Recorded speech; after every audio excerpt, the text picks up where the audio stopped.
Bismillahirrahmanirrahim. Assalamualaikum warahmatullahi wabarakatuh. Waalaikumsalam. Alhamdulillah wassalatu wassalamu ala Rasulillah wa ala alihi wa sahbihi wa man tabi'ahu wa mawala. Rabbi syrah li sadri wa yassir li amri wa hlul 'uqdatam min lisani yafqahu qawli.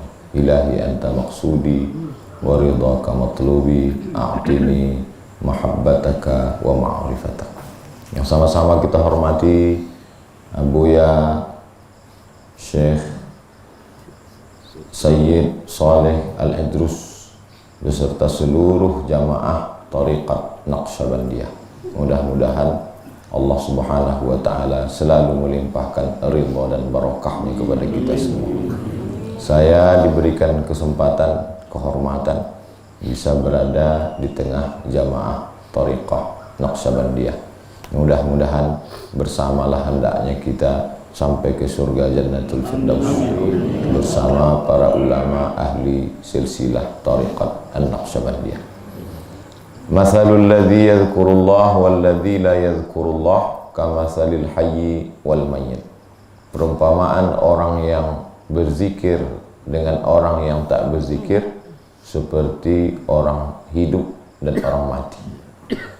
Jadi menurut ulama tarekat, orang hidup itu bukan orang yang bergerak, bukan orang yang berjalan, bukan orang yang minum dan makan.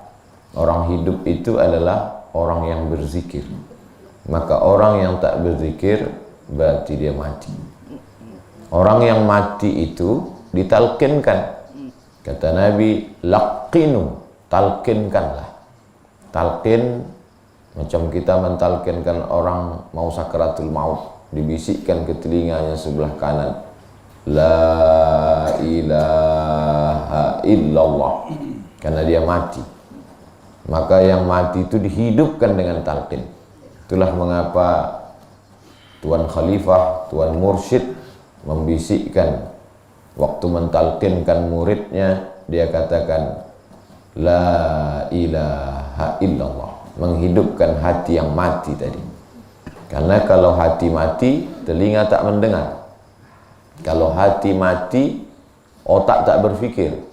Kalau hati mati, dia lebih keras daripada batu. Wa inna minal hijarati lama yatafajjaru minhul anhar. Ada batu mengalirkan air. Wa inna lama yashaqqaqu fayakhruju minhul ma'. Ada batu terbelah, keluar memancar mata air. Tapi kalau sudah hati menjadi batu, maka dia lebih keras daripada batu itu sendiri. Dilunakkanlah batu tadi dengan kalimah la ilaha illallah. Lalu kemudian setelah ditalqinkan, maka kemudian lembutlah hati. Lalu kemudian kata Nabi, ala fil jasadi mudghah, di dalam jasadmu itu ada segumpal, ada sekepal, ada segenggam. Idza salahat salahal jasadu kullu. Kalau dia baik, maka dari ujung rambut sampai ke ujung kaki menjadi baik. Wa idza fasadat, kalau dia rusak, fasadal jasadu kullu, maka dari ujung rambut sampai ke ujung kaki menjadi rusak. Kata Allah Subhanahu wa taala dalam Al-Qur'an, afala yatadabbaruna al-Qur'an, mengapa mereka tidak memikirkan, merenungkan Quran? Am ala qulubin aqfaluha, atau hati itu memang sudah terkunci. Hukuman yang diberikan Allah bukan miskin. Hukuman yang diberikan Allah bukan susah. Hukuman yang diberikan Allah adalah hati yang terkunci. Khatamallahu ala qulubihim. Kalau hati sudah terkunci, wa ala absarihim. Kalau sudah hati terkunci, wa ala sam'ihim. Kalau sudah hati terkunci, tertutup, mati, maka telinga pun tersumbat, maka mata pun tertutup. Summum bukmun umyun fahum la ya'qilun. Pekak, tuli, bisu, buta, tak bisa mendengar. Pekak, tuli, bisu, buta, tak bisa berfikir. Pekak, tuli, bisu, buta, la yarji'un, tak lagi bisa balik ke pangkal jalan. Jadi ulama fikih sibuk membahas tentang halal, haram, makruh, mubah, syarat, rukun, wajib, sunat, sunat muakkad. Ulama akidah sibuk membahas wujud, qidam, baqa, mukhalafatul hawadis, qiyamuh binafsihi, wahdaniyah, qudrat, iradat, ilmun, hayat, sama, basar, kalam, sifat wajib, sifat mustahil, sifat jaiz. Sedangkan ulama tasawuf menyibukkan mencari penyakit-penyakit hati, karena kalau hati sudah tertutup, maka tertutup, terhijablah dari Allah Subhanahu wa ta'ala. Lalu kemudian untuk melewati jalan ini, man salaka tariqan, kata Nabi, man salaka tariqan, jalan itu disebutnya sebagai tariq. Orang yang melewati tariq itu disebut dengan salaka. Perbuatan dia itu salaka yasluku, suluk. Orang yang suluk itu disebut dengan salik. Saya ini sedang berjalan dari Pekanbaru ke Medan, dari Medan berjalan ke Singkil, dari Singkil berjalan ke Pulau Banyak, dari Pulau Banyak dibawa lagi berjalan ke Jamaah Tariqat Naqsyabandiyah. Dalam perjalanan ini kalau tak tahu maka salah jalan. Orang yang menunjukkan jalan tadi, lan tajidalahu waliyan mursyida. Orang yang menunjukkan jalan disebut dengan mursyid. Yang membawa saya kemari, yang menunjukkan jalan sehingga sampai adalah Ustadz Rashid. Ustadz Rashid adalah mursyid saya, sehingga sampai saya kemari. Maka tak bisa berjalan kalau tidak berguru. Dan guru tadi pula mestilah dia bersanad, bersilsilah. Itulah yang dibacakan oleh Abuya Sayyid Saleh Al-Idrus. Dari guru-guru beliau sampailah kepada Syekh Ridha, sampai kepada Rasulullah Sallallahu Alaihi Wasallam. Rasul mentalkinkan itu kepada Sayyidina Abu Bakar Siddiq, lalu kemudian dikembangkanlah sampai kepada ulama di Uzbekistan, jajahan Rusia, kampungnya Imam Bukhari. Kalau dalam hadis ada namanya Sahih Bukhari, maka dalam tarekat dari Bukhara orang besar bernama Bahauddin An-Naqsyabandi. Baha artinya kebanggaan, din artinya agama. Bahauddin kebanggaan agama. Mereka menyebutnya sebagai Syah Naqsyabandi. Syah artinya raja, bahasa Persia. Syah Naqsyabandi, rajanya Naqsyabandi. Orang tak kenal dengan raja-raja Naqsyabandi, meninggal dunia. Tapi raja yang merajai hati manusia sampai hari ini dikenang orang. Syah Bahauddin Naqsyabandi.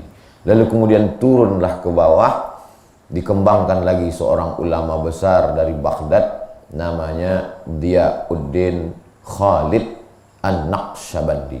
Itulah mengapa selalu disandingkan dua nama, Tariqat Naqsyabandiyah Khalidiyah, karena ada di situ nama Syekh Diyauddin Khalid Naqsyabandi yang berpusat di Makkah Al-Mukarramah. Sedangkan yang di Madinah namanya Syekh Muzhar, maka bercabang dua, satu Naqsyabandiyah Khalidiyah, yang satu Naqsyabandiyah Muzhariyah. Lalu kemudian Syekh Khalid Diyauddin Khalid Naqsyabandi tadi punya murid orang Asia bernama Syekh Ismail Al-Khalidi An-Naqsyabandi dari Simabur, dari Minangkabau. Itulah yang mengembangkan tarekat di daerah Payakumbuh.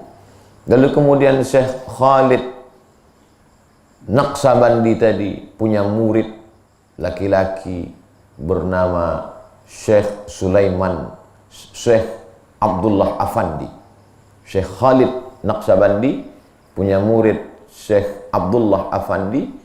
Syekh Abdullah Afandi punya murid Syekh Sulaiman Al-Qarimi. Syekh Sulaiman Al-Qarimi turun ke bawah punya murid Syekh Sulaiman Zuhdi Jabal Abi Kubais. dari Syekh Sulaiman Zuhdi bercabang-cabang. Cabang yang pertama kepada Syekh Maulana Ibrahim Kumpulan, itulah yang ada di Bonjol, Sumatera Barat. Lalu kemudian dari Syekh Sulaiman Zuhdi bercabang kepada Syekh dari ulama besar Kabupaten Kampar Riau, itulah dia Syekh Abdul Ghani Al-Kampari. Dari Syekh Abdul Ghani turun kepada Syekh Muhammad Wali. Dari Muhammad Wali turun ke Profesor Dr. Muhibbuddin Wali. Rata-rata di Aceh bagian atas, bagian Banda Aceh, bagian Aceh Selatan, kepada Syekh Bahuddin, kepada Muhammad Wali. Lalu kemudian di atas itu yang disebut oleh Sayyid Saleh Al-Idrus, dari Syekh Diauddin turun kepada Syekh Ridha, sampailah kepada guru-guru beliau. Jadi semuanya bersambung, bertemu titiknya itu kepada Syekh Diauddin Khalid Naqsabandi sampai ke atas Syekh Imam Bahauddin Naqsabandi, bersambung sampai ke Sayyidina Muhammad sallallahu alaihi wasallam. Man la syaikha lahu, siapa yang tak berguru, fasyaitanu syaikhuhu, maka setanlah gurunya. Maka tuan-tuan pengamal berguru, bersilsilah, bersanad, maka kata Imam Abdullah ibn al-Mubarak, al-isnad minad din, sanad ini dari agama. Fanzuru amman ta'khudhu dinakum, ambillah dari mana kamu mengambil agama kamu. Dalam hadis kursi kata Nabi, idza zakarani fi nafsihi zakartuhu fi nafsi. Kalau hambaku itu mengingat aku sendirian, maka aku sebut dia dalam diriku sendirian. Wa idza zakarani fi mala'in, kalau dia menyebut aku beramai-ramai, zakartuhu fi mala'in khairum min mala'ihim, maka aku sebut pula dia lebih ramai bersama malaikat-malaikatku. Tarekat Naqsabandiyah mengamalkan dua-duanya. Idza zakarani fi nafsihi, kalau dia sebut aku dalam dirinya sendirian, ku sebut dia dalam diriku sendirian. Itulah zikir nafsi, zikir ismuzat yang disebutkan orang sendirian. Tak bergerak lidahnya, tak bergerak suaranya, hanya Allah saja dalam hatinya. Sebanyak-banyak. Qiyaman waktu tegak, wa qu'udan waktu duduk, wa ala junubihim waktu berdiri. Tak berbunyi, tak bersuara. Kalau disuarakannya Allah, Allah, maka tak seperti itu. Dia hanya mendengar saja. Idza dzakarani fi nafsihi, kalau dia sebut aku dalam dirinya, maka aku sebut dia dalam diriku. Wa ana ma'ahu, maka aku akan bersama dengan dia, kata Allah. Orang yang bersama dengan Allah, maka dia tak akan takut dan tak akan sedih. Itulah sebenarnya yang ditanamkan dalam diri seorang salik. Lalu kemudian wa idza dzakarani fi mala'in, kalau dia sebut aku di dalam majlis yang beramai-ramai, itulah yang disebut dengan zikir tahlil beramai-ramai.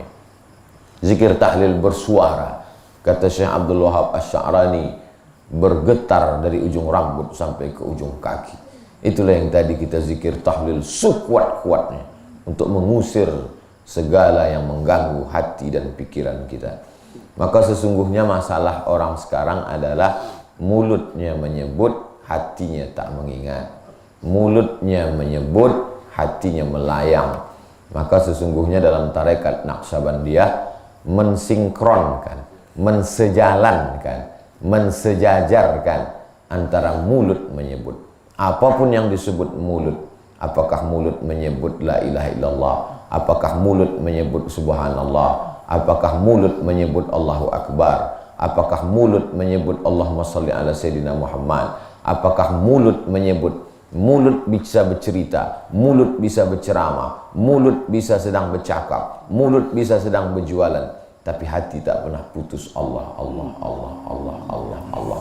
Itu yang dikatakan Allah, alladzina yadhkuruna Allah, orang-orang yang menyebut Allah qiyaman, waktu tegak, wa qu'udan, waktu duduk, wa ala junubihim, waktu berbaring, sampai puncaknya saat malaikat maut, saat menghadap Allah. Man kana akhiru kalamihi la ilaha illallah dakhalal jannah. Karena puncak daripada itu yang selalu kita mintakan, Allahumma khtim lana bihusnil khatimah. Kita takut termasuk dalam golongan fawailun, celaka, neraka wail bagi mereka, lil musallin, bagi mereka yang nampaknya zahirnya salat, alladzina hum an salatihim sahun, lalai, lupa, tak ingat, tak terpikir. Mulut menyebut subhanallah, mulut menyebut alhamdulillah, mulut menyebut Allahu akbar, tapi hati lalai, lupa, tak dipandang Allah subhanahu wa ta'ala. Ketika Abu Bakar Siddiq bersama Nabi Muhammad SAW di Jabal Thur, ketika itu datanglah cemasnya, datang takutnya. Diabadikan Allah cerita itu dalam Quran. Idhuma fil ghari, ketika mereka berada di gua. Idh yaqulu li sahibihi, dia berkata kepada sahabatnya, la tahzan, jangan kau takut wahai Abu Bakar, innallaha ma'ana, Allah bersama kita. Itulah yang sedang ditanamkannya ke dalam hati Abu Bakar, ke dalam sanubari Abu Bakar, ke dalam qalbu Abu Bakar, tentang ma'iyatullah, kebersamaan dengan Allah subhanahu wa ta'ala. Jadi kalau ada orang menganggap bahwa bertarekat menunggu tua, bertarekat menunggu sakit, bertarekat menunggu pensiun adalah salah. Karena malaikat maut belum tentu datang kepada kita sesudah tua. Bisa jadi dia datang waktu kita muda. Maka sekali masih muda, ketika masih bersemayam ruh dalam jasad, maka disitulah kesempatan untuk mengambil talqin dari guru-guru supaya hati itu hidup, supaya sholat lebih khusyuk, supaya membaca Quran lebih ingat. Maka itu yang dibaca pada rakaat kedua tadi oleh Abu Ya, idza dzukirallah, kalau disebut nama Allah, wajilat qulubuhum, bergetar hatinya. Sesudah hatinya hidup, wa idza tuliyat alaihim, kalau dibacakan ayat-ayat Allah, zadathum imana, bertambah iman. Puncaknya wa ala rabbihim yatawakkalun, tinggi tawakalnya kepada Allah. Kenapa kita tak berserah diri? Karena tak bertambah iman. Kenapa tak bertambah iman? Karena hati tak bergetar. Kenapa hati tak bergetar? Karena tak kenal. Kalau kenal, pasti hati bergetar. Kenal kau dengan si fulan? Kenal. Pernah berjumpa dengan dia? Belum. Getarannya ada, belum lagi kuat. Allah subhanahu wa ta'ala tidak dikenali dengan akal. Karena sesuatu yang dikenali dengan akal, maka sesungguhnya tak sama macam yang kita tengok. Seorang tegak di tepi sungai, nampaknya tiang di dalam air bengkok. Tongkat tiang buluh di dalam air bengkok. Setelah ditarik ke atas, rupanya lurus. Betapa mata menipu, mata tertipu.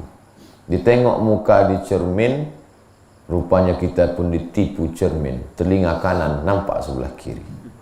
Jadi yang tak menipu hanyalah Allah ketika dia mau menampakkan cahayanya. Sesudah melalui khalwat bersunyi-sunyi, maka kemudian ditanyalah Imam Al-Ghazali, apalah yang kau nampak wahai Al-Ghazali? Kata Imam Ghazali, nurun yaqzifullahu fi qalbi abdi, cahaya yang dipancarkan Allah ke dalam hati seorang hamba.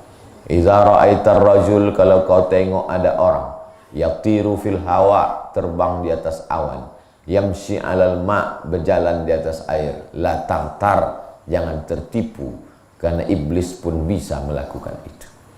Kalau nampak ada orang masuk ke dalam hutan, sampai di dalam hutan daun-daun kayu dan burung-burung mengucapkan salam, assalamu alaika ya abdas samad, Selamat sejahtera untuk engkau wahai Abdul Somad. Pandanglah ke dalam hati. Kalau dalam hati ada rasa bangga, dalam hati ada rasa akulah wali Allah, sesungguhnya kita sedang maghrur, tertipu dengan amal sendiri.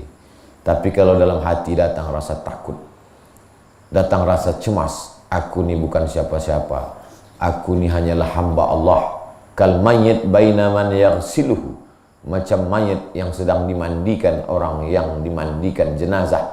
Maka sesungguhnya mungkin itu bagian dari cara Allah untuk menunjukkan salah satu ayat dari tanda-tanda kebesarannya. Al-haqiqatu bila syari'atin batilah, hakikat tanpa syariat itu batil. Wasyari'atu bila haqiqatin atilah, syariat tanpa hakikat batil, hakikat tanpa syariat atil, tak ada sama sekali. Oleh sebab itu yang paling indah melukis, bahasa Arab melukis itu naqsh, melukiskan paling cantik, mesti ada syariatnya. Syariatnya itu sampan. Mesti ada hakikatnya. Hakikatnya itu laut. Karena tak mungkin sampan berlayar tak ada lautnya. Tapi untuk masuk ke dalam laut mesti pandai berenang. Berenangnya itu tariqat. Syariat sampan, hakikat laut, berenangnya itu tarikat. Tapi kalau hanya sekedar berputar-putar di laut, belum dapat yang dicari. Yang dicari adalah mutiara di dalam kerang di dasar laut. Mutiaranya itu adalah ma'rifat. Awaluddin ma'rifatullah. Perkara pertama dalam agama ini adalah mengenal Allah subhanahu wa ta'ala. Salat nomor 2, alladzina yuqimuna shalah. Sesudah pertama, alladzina yu'minuna bil ghaib. Ruh itu ghaib, mungkar nakir ghaib, kiraman katibin ghaib, surga jannatul firdaus ghaib. Dan yang paling ghaib di antara yang ghaib adalah ghaibul ghuyub, Allah subhanahu wa ta'ala. Maka dikenali dia dengan riyadhah. Riyadhah melawan semua yang dikehendaki diri ketika ruh berjumpa dengan jasad. Ruh itu suci, bersih, tak ada kotor, tak ada noda. Sedangkan jasad itu tanah, hitam, rendah, busuk, bau. Begitu ruh berjumpa dengan jasad, maka naiklah derajat jasad. Malaikat-malaikat bersimpuh kepada jasad Adam, bukan kepada tanah. Karena tanah rendah di bawah tapak kaki. Malaikat sujud kepada Adam karena ruh bersemayam dalam jasad. Tapi begitu ruh bersemayam dalam jasad, datanglah nafsu, datanglah keinginan. Maka selamat daripada keinginan-keinginan tanah, bisa dijaga jasad, mujahadah, riyadhah, bersuluk, berzikir, bersih dia. Allah pun mengundang dia. Apa kata Allah? Ya ayyatuhan nafsul mutmainnah, wahai jiwa yang menang melawan hawa nafsu, irji'i ila rabbiki, baliklah, pulanglah. Karena ini tempat perantauan. Engkau kemari merantau Abdul Somad. Kampung asli kau nanti Nun di Pekanbaru. Sesudah dalam masa perantauan mujahadah, baliklah ke kampung yang asli. Irji'i ila rabbiki radiyatan mardiyah. Itulah mengapa ridha menjadi tujuan tertinggi. Kita pun berdoa kepada Allah tak meminta surga. Yang diminta, Allahumma inna nas'aluka ridhaka. Karena kalau minta surga belum tentu dapat ridha.